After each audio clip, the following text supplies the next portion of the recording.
Welcome, beautiful Thriver, to Thriver TV to discover how to heal for real from narcissistic abuse. Today I want to talk to you about how to win any argument with a narcissist and the variety of tactics that you can use to do so. But just before we get going, I want to quickly let you know about my upcoming Thrive 10-week program, which is a power-packed, interactive, hands-on boot camp thriving healing journey with myself and the incredible Thriver team to help get you truly, powerfully and quickly recovered. We still have some places left, so to find out more, you can go to melanietoniaevans.com/thrive or the link that appears on this video now, or check it out in the show notes. Okay, today's episode, I know you're going to find it really helpful because I know that if you're in this community, you've had the experience of not being able to win any argument with a narcissist. It's normal. They stack the cards that way. So how do you reverse this? Okay, let's go through this together. But before we do go through it, you need to have a deep understanding of why a narcissist argues and what they are thinking when they are arguing. It's all about narcissistic supply. Narcissists are never arguing to actually resolve anything. They don't want peace and harmony. It's about chaos, because in the chaos, they can control you, they can disarm you, and they can gain narcissistic supply, which means your emotional energy, your emotional attention. Get this piece because it's so important. A narcissist literally could not care about the details of the argument. They're actually incredibly irrelevant. Or whether or not it's even about two flies crawling up a wall, they don't care. It's about getting your emotional reaction and getting you triggered, because that throws you into powerlessness and helplessness. That's where you're handing your power away. And a narcissist can mine you of your life force, your energy, your stuff. They can manipulate you, dominate you, and quite literally crush you. It doesn't matter how much logic you're going to present. The details are unimportant, the facts. And of course, speaking about your rights makes no difference whatsoever, because the narcissist doesn't care about your rights. That person doesn't have a comprehension of them and doesn't have a comprehension or care about your feelings at all. So understand, it doesn't matter what you offer up as your argument.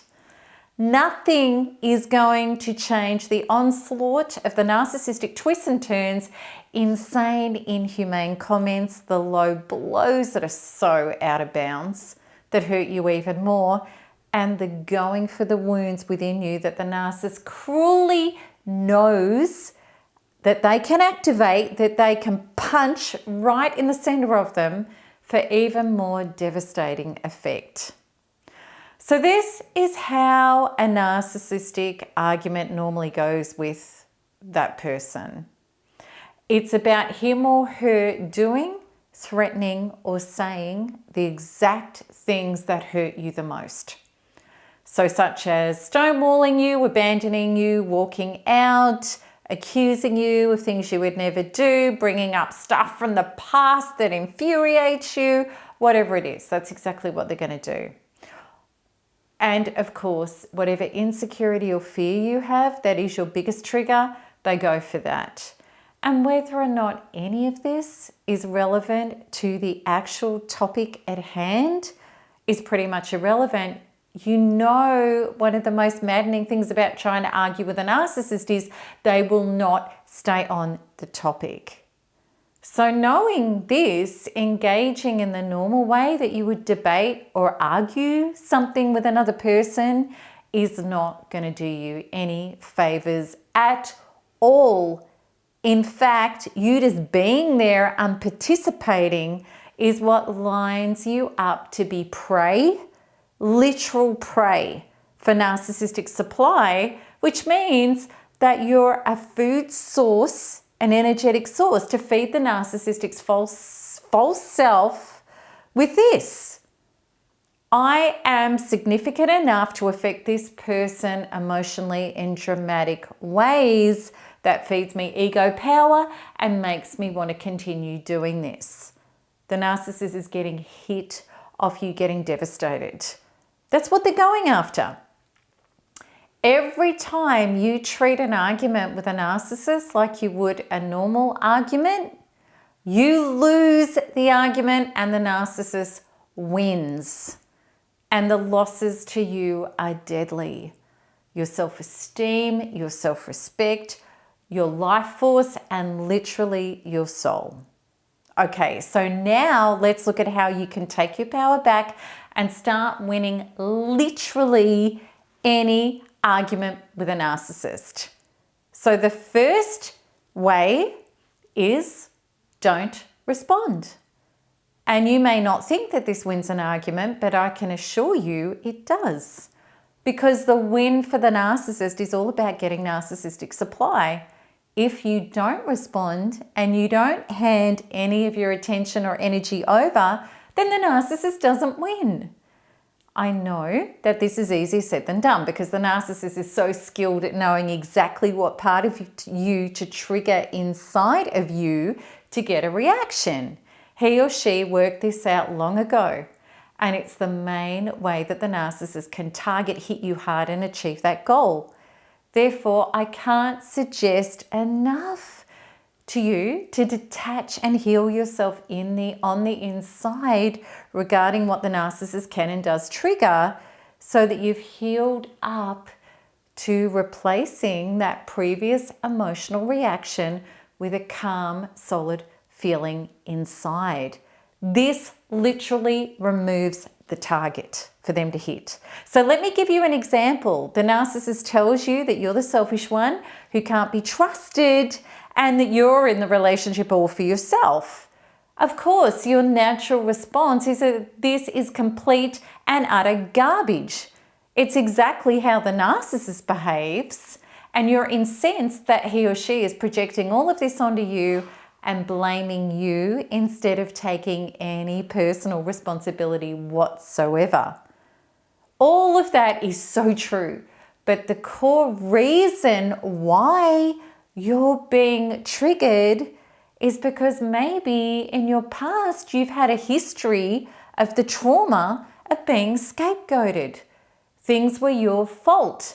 People that you love didn't believe in you, understand you, or validate you. This is a sore point for you. It's a soft, painful part of you. That people in the past didn't know that you're a good person. And the narcissist has worked this out, and that's why they do this, to trigger that part of you. However, when you turn inwards to heal these old and previous wounds, including the trauma that the narcissist is bringing to you now, you can emerge from that healed up, knowing that you are a good person, embodying that, feeling that in the inside, and knowing it's only your opinion of you that matters. Not logically, you've embodied it, you've healed it. And now there is no need for you to buy into anybody else's smearing propaganda that is irrelevant to the truth about you. And when you've ascended and graduated to that emotional level because you've done the inner work, there is no more emotional reaction left inside of you that the narcissist can play. They can't play that card anymore. If they do, nothing happens. You're not going to react. You don't buy into it. It's not your reality. There's nothing to justify and explain. So you can just walk away and don't engage. Okay, so now we've leveled it. The score is now 1 to you and 0 to the narcissist. Argument 1. All right, let's look at the next powerful strategy. We're going to call it, this is my truth. Okay, so when arguing with you, narcissists speak a whole lot of rubbish. Irrelevant, childish comments, diversions, excuses, justifications when they won't be accountable for something they've done, bringing up real or imagined allies to try to, pit other people against you, and everything and anything that literally makes your head spin. Now, there's a way to cut through all of this word salad and insanity and manicness and just say it how it is with this powerful boundary. This is my truth, and this is what I will and won't accept. Let me give you an example. You've approached the narcissist because he or she goes missing in action, turns off their phone, and then turns up when they decide to. And you wanting healthy, normal, mature communication, which is incredibly usual in healthy relationships. It's a baseline requirement. It's a very simple thing. But you wanting that incites the narcissist to accuse you of all that you're insecure, you're jealous, and you're accusing them of stuff because of your previous messed up relationships. And you can easily get hooked into trying to discredit these assertions whilst fighting to be met and heard and cared for and treated with consideration, which is, rather than you going missing for 3 hours, just give me a ring. It's no big deal. But they've twisted and turned it as this example. And you trying to explain that, no, I'm not needy and I'm not being jealous. I just want, and all that. All of that is going to get you nowhere. It only allows the narcissist to keep spinning things when you're saying, this isn't because of my previous relationships. This isn't because of my insecurities. This isn't because I'm jealous. It's because I just want that. You justifying and getting, if you bite down into the conversation and start trying to work with it, it's all going to get spun back harder on you. And they're going to fight back with even more inconsideration and more cruelty, which leaves you reeling. Or, to win the argument, you can just cut straight to the chase, which is, I will only accept a partner who communicates and cares for me and how I'm feeling and what I need in a relationship. Anything else is unacceptable. That's it. That's all you have to say. Then pull away, pull away.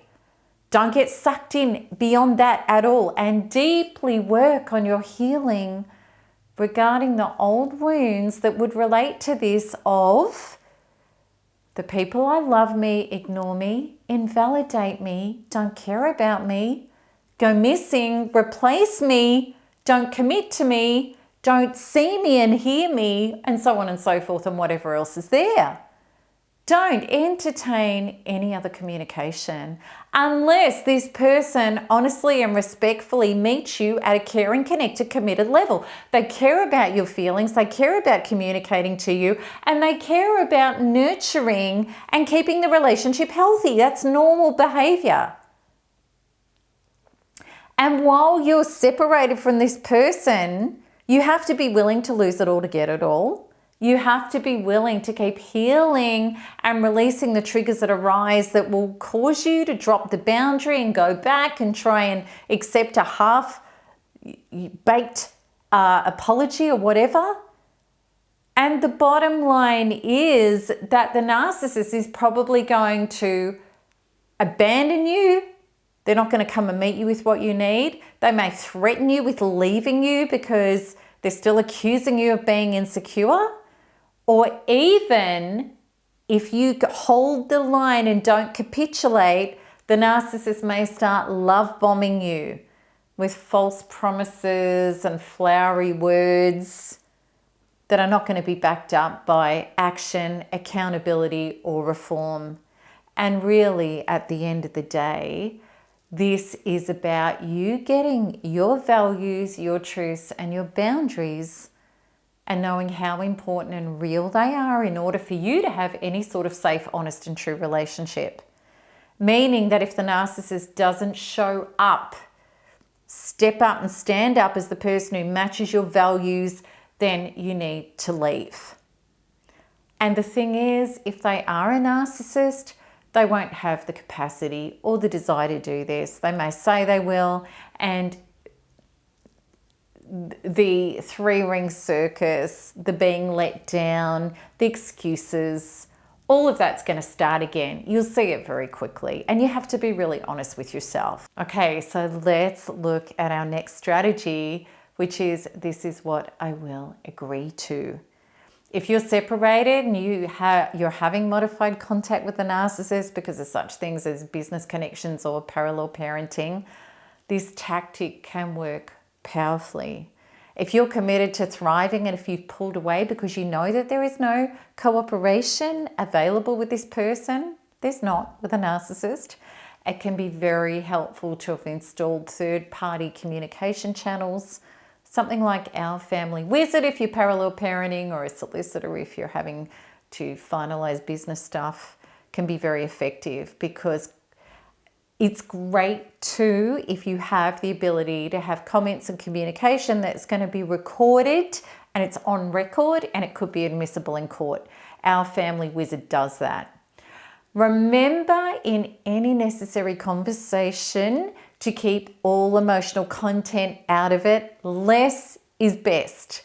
A very effective way to communicate with the narcissist and literally drive them crazy in regard to any argument is to state, this is what I will agree to and this is what I will not agree to. So if you're co-parenting, parallel parenting is the way to go. If it's aligned with court orders and you're in your rights with what you're saying, that's all you need to say. No reason need be given, no justifications, no energy, and completely and utterly leave it at that. This grants the narcissist no wiggle room.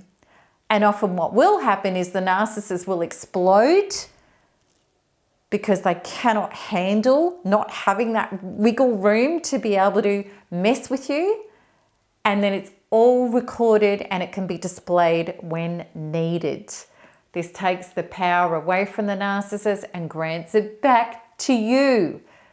The score, 1 to you, 0 to the narcissist, argument 1. All right, I really like this next one too.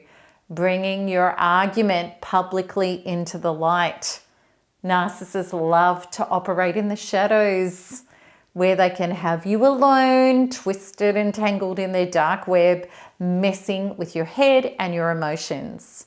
So in regards to matters at work or a group of people, you reversing that narcissistic strategy can have a very powerful effect.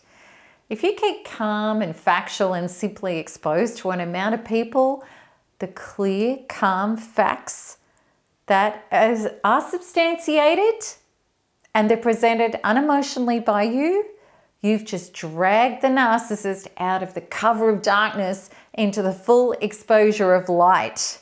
So let's say you have a work colleague discrediting and demeaning you and smearing you with untruths to others.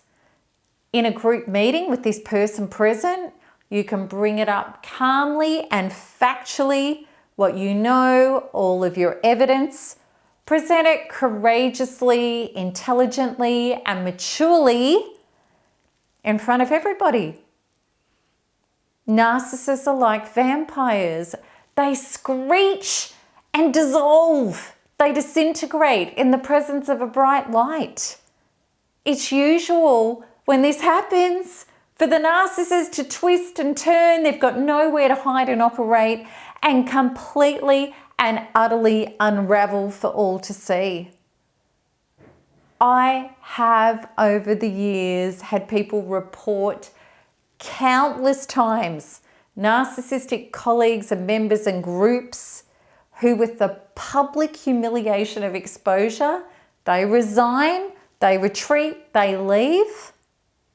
And also in court, when thrivers in this community who've done the inner work to be able to show up at this level, when they've calmly and publicly presented this evidence, narcissists have even capitulated, handed over custody and decent property settlements because of the complete and utter ego injury that they've been exposed. They have to get out of the game. They cannot stand being around you once that's happened.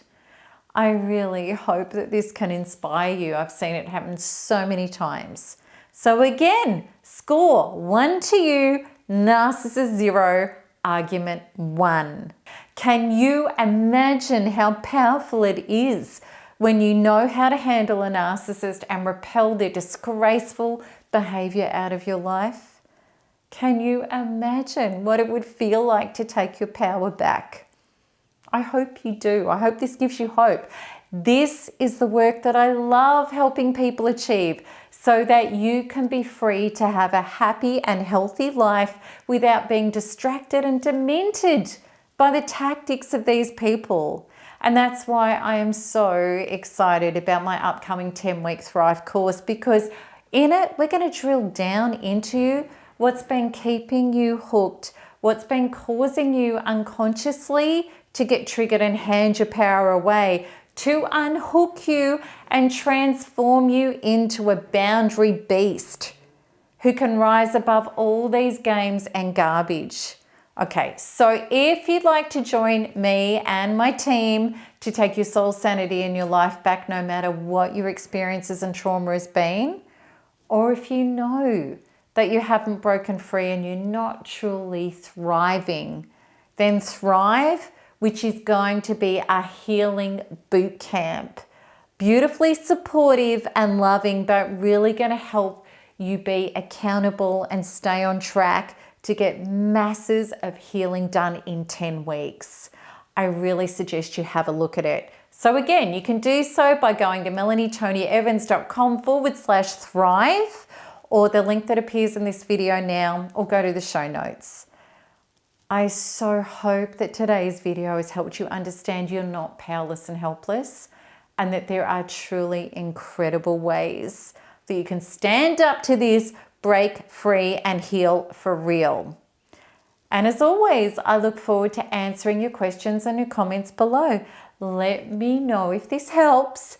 Let me know if you've already started doing these things. And I'd love to know the results. Okay, until next time, keep smiling, keep healing, keep thriving. There's nothing else to do. Lots of love. Bye-bye.